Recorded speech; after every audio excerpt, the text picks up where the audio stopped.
अस्सलाम वालेकुम रहमतुल्लाहि वबरकातुह। दोस्त अहबाब, काफ़ी दिनों के बाद आज एक वीडियो लेकर के आप लोगों के सामने आया हूँ। मसरूफियात में तमाम तरह की जो भी रशाकसी दिल्ली में चल रही थी, उसके बाद आज इतना मौका मैसर हुआ है कि आप लोगों के सामने मैं हीरा ग्रुप ऑफ कंपनीज की चंद एक बात कर सकूँ। कल देर रात, कल ताखीर से मैंने एक प्रेस रिलीज, एक प्रेस रिपोर्ट तमाम अखबारों को, हिंदी, उर्दू, इंग्लिश, तमाम मुल्क भर के अखबारों को मैंने भेज दिया था कि हीरा ग्रुप ऑफ कंपनीज का फिल वक्त क्या मामला चल रहा है। और साथ साथ में तमाम सोशल मीडिया पर भी इसको वायरल कर दिया गया था, पोस्ट कर दिया गया था। लोगों ने भी रिपोस्ट करके तमाम लोगों तक पहुंचाया है और बड़ी तादाद में लोग मुतमईन दिखाई देते हैं।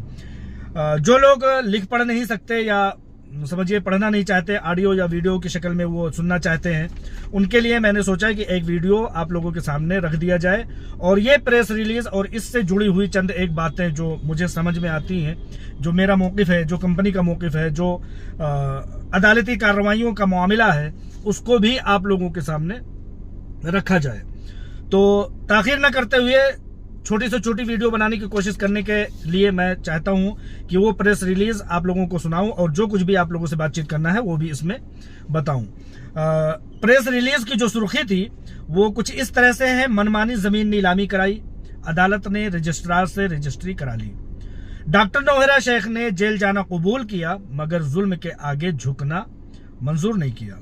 ये जो खबर बनाई गई है, जो रिलीज और जो रिपोर्ट बनाई गई है, प्रेस रिपोर्ट बनाई गई है, उसकी सुर्खी थी। दरअसल खुलासे कलाम ये है कि हमेशा ये कहा गया कि दोनों फरीक को, यानी कि एजेंसियां, जाहिर सी बात है जो लोग क्लेम किए हैं, जो लोग क्लेमेंट हैं, उनके बिहाफ पर जो है एजेंसियां लड़ रही हैं। एजेंसियां हीरा ग्रुप ऑफ कंपनीज के सामने है, तमाम authorities Heera group of companies के सामने है। और अदालत, जैसा कि आप लोग सब लोग जानते हैं कि अदालत सिर्फ और सिर्फ एजेंसियों की सुनती है, कतई सुनना उसको गवारा नहीं है। हीरा ग्रुप ऑफ कंपनीज के मामले को या हीरा ग्रुप ऑफ कंपनीज के पक्ष को, उसके जावियों को, उसके नजरियों को सुनना उसे कबूल नहीं है। डॉक्टर नौहरा शेख ने जेल जाना तो कबूल किया मगर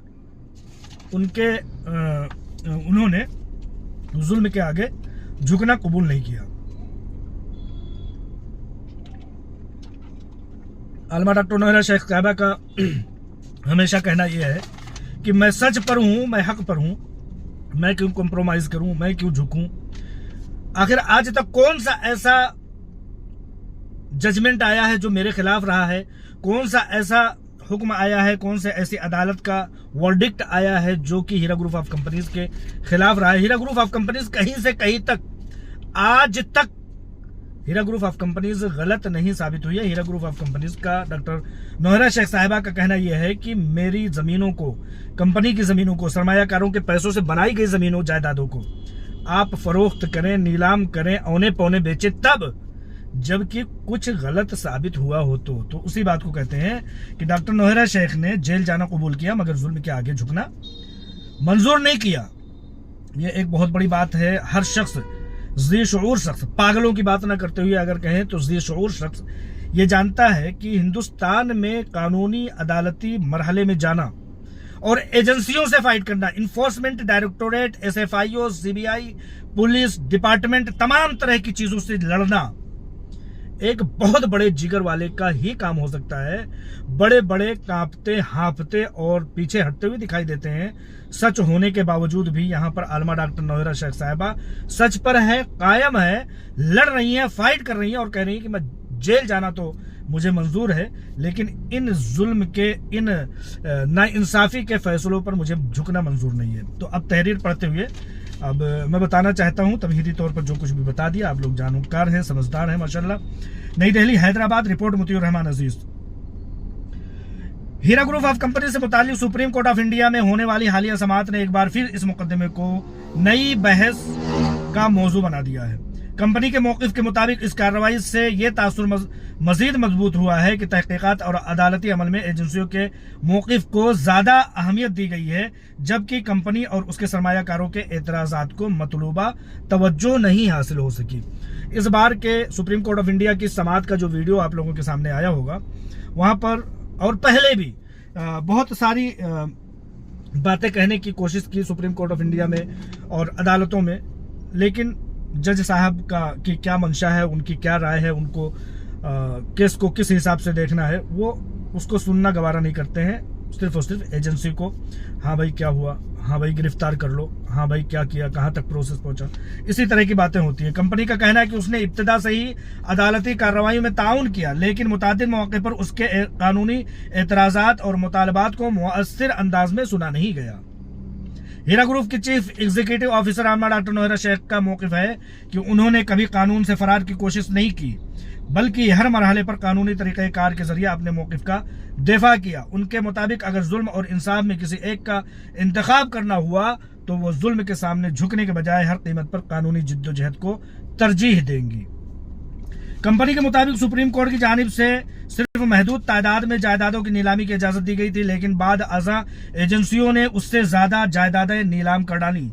मजीद ये कि तकरीबन 50 इजाफी जायदादों की नीलामी का ऐलान भी MSTC की वेबसाइट पर शाया कर दिया गया। हीरा ग्रुप का कहना है कि डॉक्टर नोहरा शेख ने मुसलसल ये मुतालबा किया कि हर जायदाद की तफसीलात, उसकी कीमत और नीलामी के मुकम्मल रिकॉर्ड से कंपनी को आगाह किया जाए ताकि शफाफियत बरकरार रहे, मगर उनके बकौल ये मालूमात फराहम नहीं की गई।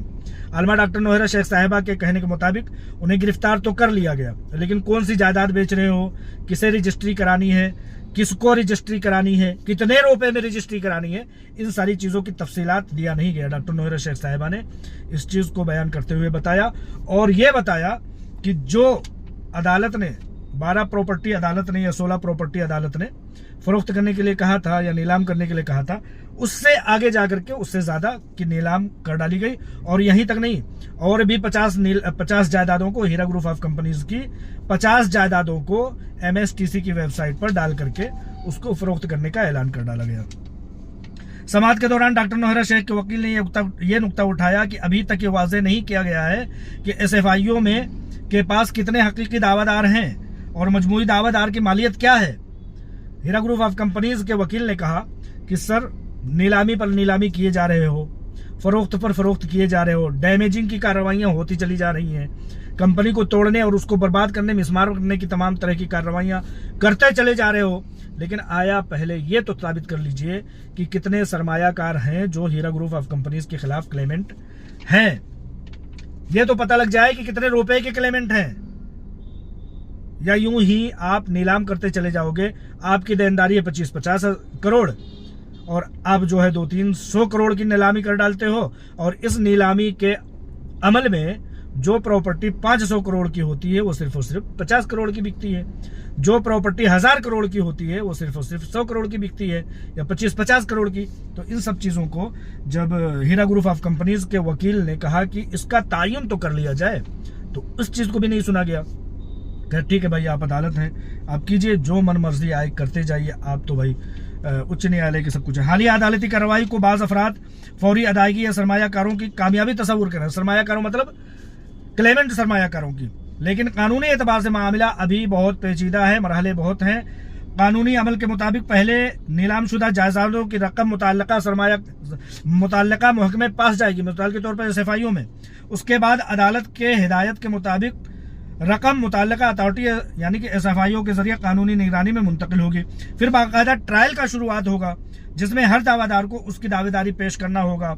इस मरहले पर तमाम दावेदारों की फहरिस्त की जांच होगी ताकि मालूम किया जा सके कि कौन हकीकी सरमायाकार है जिसने क्लेमेंट किया है, किसने कितनी सरमायाकारी की, किसने कंपनी से कितना कमाया और कितना हासिल किया।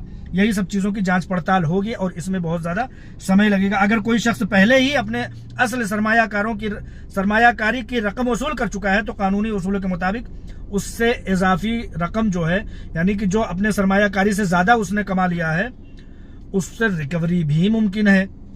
इसी तरह जिन अफराद के वाजिबात साबित होंगे उन्हें मुतल्लिका कानूनी कार्रवाई के मुकम्मल होने के बाद उनके हुकूक अदा किए जाएंगे। जाहिर सी बात है, एक चीज पॉइंट की बात यह है कि जिन्होंने क्लेम किया है उन्होंने कोई ना कोई तो इल्जाम लगाया होगा कि मेरे पैसे नहीं दिए जा रहे हैं, मेरे पैसे लूट लिए गए, मेरे पैसे छीन लिए गए, मेरे पैसे बर्बाद कर दिए गए, यानी कि FIR किया है, क्लेम किया, वगैरह वगैरह किया है, जिसकी वजह से कंपनी बंद हुई, जिसकी वजह से CEO को जेल जाना पड़ा, जिसकी वजह से। तो जिस दिन ये मरहला पूरा होगा यानी कि ट्रायल शुरू होगा, अभी तो ट्रायल शुरू भी नहीं हुआ है, सुप्रीम कोर्ट ऑफ इंडिया ने इस बार कहा है कि ट्रायल की शुरुआत हम इस मरहले के बाद करेंगे, तो ट्रायल में जमाने तक लगेंगे। जैसा कि आप लोग जानते हैं कि बड़े से बड़ा barrister Heera group of companies से निपट नहीं सका, हीरा ग्रुप ऑफ कंपनीज के सामने चारों खाने चित हो गया, तो सरमायाकार कहां से अपनी वाजिबात को साबित करेंगे, जबकि उन्होंने 2 गुना 3 गुना 4 गुना कमाया भी है। तो इस तरह से उनको साबित करना होगा। और कंपनी काउंटर FIR कहिए या काउंटर अटैक कहिए या काउंटर कार्रवाई कानूनी अमल कहिए, वो भी करेगी।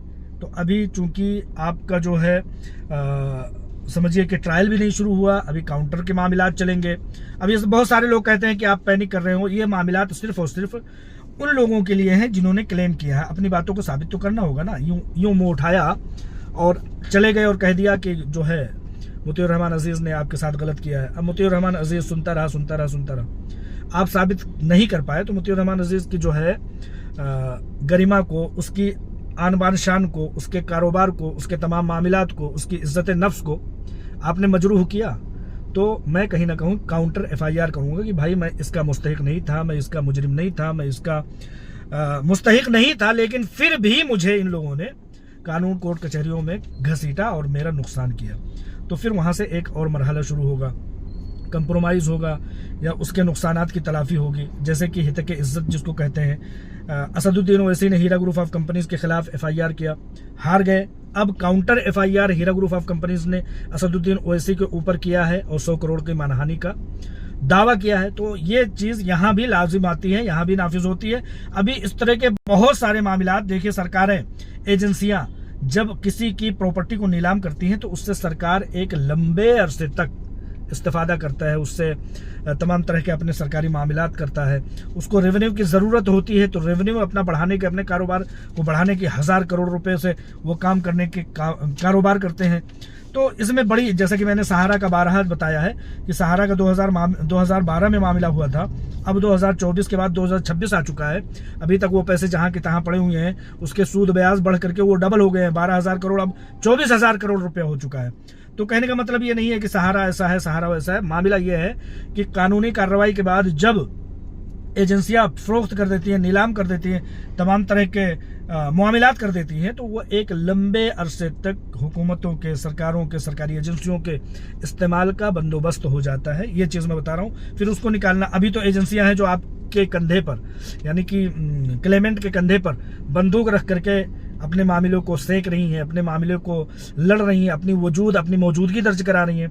कल को वो जब फरोख्त कर देंगी, वो जब नीलाम कर देंगी, वो जो भी पैसे होंगे उसको जब अगली अथॉरिटी को पेश कर देंगे, वो कहेंगे फाइल अब क्लोज, हमारी तरफ से फाइल अब क्लोज कर दिया गया। तो कौन लड़ेगा उसको? आप लड़ेंगे, आप वकील रखेंगे, कोई और दूसरा तो आएगा नहीं, चंदा मामा आएंगे नहीं, और दूसरे जो रेपिस्ट हैं, ब्लैकमेलर हैं, स्मैकिए हैं, चरसिए हैं और पता नहीं किस किस तरह के जराइम में मुलव्विस अफराद हैं जो आकर के अपडेट देने की कोशिश करते हैं, वो सब तो फिर गायब हो जाएंगे ना। तो खैर, एक बड़ा मरहला है। मेरे कहने का मतलब यह है कि कानूनी कार्रवाइयों का बड़ा मरहला है, जश्न मनाने का अभी वक्त नहीं आया है। लेकिन इसके बरक्स जो लोग नॉन कंप्लेनर हैं, नॉन क्लेमेंट हैं, या जिन्होंने कोई शिकायत नहीं की, उनके लिए सिर्फ और सिर्फ मामला इतना सा है कि अदालत एक बार तवज्जो दे दे, बराह करम अदालत एक बार तवज्जो दे दे। मेरा 12 कहना है, बड़ी पुरखुलूस अंदाज में मैं लिख दूंगा, सुप्रीम कोर्ट ऑफ इंडिया को, हुकूमतों को लिख दूंगा कि आज जनाब मुअज़्ज़ज़ ऑनरेबल चीफ जस्टिस साहब, चंद एक लोग क्लेमेंट किए हुए हैं जिसके बिहाफ पर हीरा ग्रुप ऑफ कंपनीज को तोड़ा, मिसमार, बर्बाद किया जा रहा है, देश के रेवेन्यू को खराब किया जा रहा है। 85 से ज्यादा % लोग हीरा ग्रुप ऑफ कंपनीज के प्लेटफार्म पर हैं। हीरा ग्रुप ऑफ कंपनीज को थोड़ी सी राहत दे दीजिए तो देश का भी कल्याण हो, 90% पब्लिक का भी कल्याण हो, कंपनी भी चले। हीरा ग्रुप ऑफ कंपनीज CEO जो बेजा कैदोबंद की सोहबतें बर्दाश्त करती हैं, उनको भी निजात हासिल हो। इस तरह की चीजें जिस दिन भी अदालत सुन लेगी तो नॉन कंप्लेनरों को, सब्र करने वालों को, हीरा ग्रुप ऑफ कंपनीज के प्लेटफार्म पर बराजमान रहने वालों को उसी दिन हक हासिल हो जाएगा। एक तरफ तो वो मरहला जो मैंने अभी चंद मिनट पहले बताया कंप्लेनरों का, एक मरहला ये कि हीरा ग्रुप ऑफ कंपनीज को सिर्फ एक तवज्जो की, इतनी सी तवज्जो की जरूरत है, अदालत की, इंसाफ की, कोर्ट कचहरियों की, हमारे मुल्क के आला ओहदेदारों की, हमारे मुल्क के उच्च न्यायालयों की, हमारे मुल्क के कॉन्स्टिट्यूशन की थोड़ी सी तवज्जो की जरूरत है। हीरा ग्रुप का कहना है कि गुज़िश्ता तकरीबन 25 वर्षों के दौरान उसने लाखों सरमायाकारों के साथ माली मामलात अंजाम दिए और उनमें से बड़ी तादाद आज भी कंपनी के साथ पूरे एतमाद तौर पर खड़ी है।